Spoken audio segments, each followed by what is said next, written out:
पहाड़ों में ये कॉमन नोन बात है, अगर कोई इंसान स्नो स्टॉर्म के चलते फंस जाए तो उसे अपने घर में पनाह दे देते हैं। लेकिन इस स्टोरी में मैं किसी की मदद नहीं कर रहा था, बल्कि मैं एक घर से मदद ले रहा था। एक वीकेंड को मैं हंटिंग के लिए निकला था। वो एक सनी हॉट दिन था, लेकिन शाम होते ही काले बादलों ने रुक लिया। मैं एक सनी हॉट दिन से एक स्नो स्टॉर्म में फंस चुका था और एक अनसक्सेसफुल हंटिंग दिन के बाद, जिसमें शायद मैंने किसी भी जानवर को मार नहीं गिराया था, मैं एक पडल में फंस गया था कि मैं अपने घर तक भी नहीं पहुंच सकता था। इस स्नो स्टॉर्म को देखकर मुझे पता चल गया था कि मुझे किसी के घर में रहने के लिए मदद मांगनी होगी। मुझे एक कैबिन दिखा जो झाड़ियों के सर्कल के बीच में था।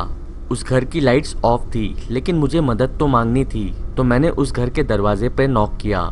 कोई जवाब नहीं आया, लेकिन दरवाजे के नजदीक से मुझे फुटस्टेप्स की आवाजें सुनाई दे रही थी। वो फुटस्टेप्स दरवाजे के पास आ रही थी। मैं एक्सपेक्ट कर रहा था कि दरवाजा खुलेगा, लेकिन ऐसा नहीं हुआ। मैंने चिल्लाते हुए कहा कि आई एम लॉस्ट, मुझे मदद की जरूरत है। दरवाजा आधा खुला और मैंने घर के अंदर से आवाज सुनी, अंदर आ जाओ, अपने जूते घर के बाहर ही रखना। मैं थोड़ी देर के लिए वहीं पे खड़ा रहा, ये एक्सपेक्ट करते हुए कि दरवाजा पूरी तरह खुलेगा और जो इंसान मुझसे बात कर रहा है वो मुझे ठीक से ग्रीट करेगा, जैसे कोई भी करता।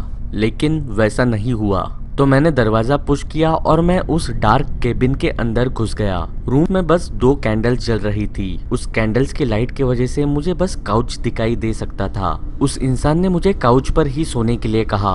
अगर उस इंसान की बात करूं जिसने मुझसे बात की थी, उसकी बस मुझे रूम के कोने में परछाई ही दिखाई दे रही थी। वो 2 कैंडल्स की लाइट रूम के कॉर्नर तक नहीं पहुंच रही थी। मैंने अपनी गन फ्लोर पे रखी और उस काउच पे बैठ गया। मैंने उस इंसान को थैंक यू कहा उसके घर में मुझे पनाह देने के लिए। उसने कुछ भी नहीं कहा। वैसे देखा जाए तो उसका बिहेवियर इतना भी खराब नहीं था, क्योंकि पहाड़ों पे शायद से इंसान वियर्ड ही रहते होंगे, ऐसा मैंने सोचा। और मैंने सोचा कि अगर वो कॉन्वर्सेशन नहीं करना चाहता है तो मैं अभी सोने के लिए जाता हूँ। मैंने अपनी आंखें बंद कर ली, लेकिन मैं सो नहीं रहा था। मैं आंख बंद करके इस बात का वेट कर रहा था कि उसकी फुटस्टेप्स वहां से निकलने की सुनाई दे, लेकिन मुझे उसके फुटस्टेप्स की आवाज वहां से निकलती हुई नहीं सुनाई दी। मैंने अपनी आंखें खोली और देखा वो परछाई अभी भी वहीं पर है जहाँ पे पहले थी। मैंने उससे कहा, हाँ मैं ठीक हूँ, मैं अभी सोने वाला हूँ, थैंक यू। कोई भी जवाब नहीं आया। मैं अभी लेफ्ट साइड में टर्न होके सोया ताकि मैं टेम्प्ट ना हूँ आंखें खोलकर ये देखने के लिए कि वो इंसान वहां से गया या नहीं। कुछ समय बीत गया, लेकिन वहां से निकलने की उसके फुटस्टेप्स की आवाज मुझे अब तक नहीं आई थी।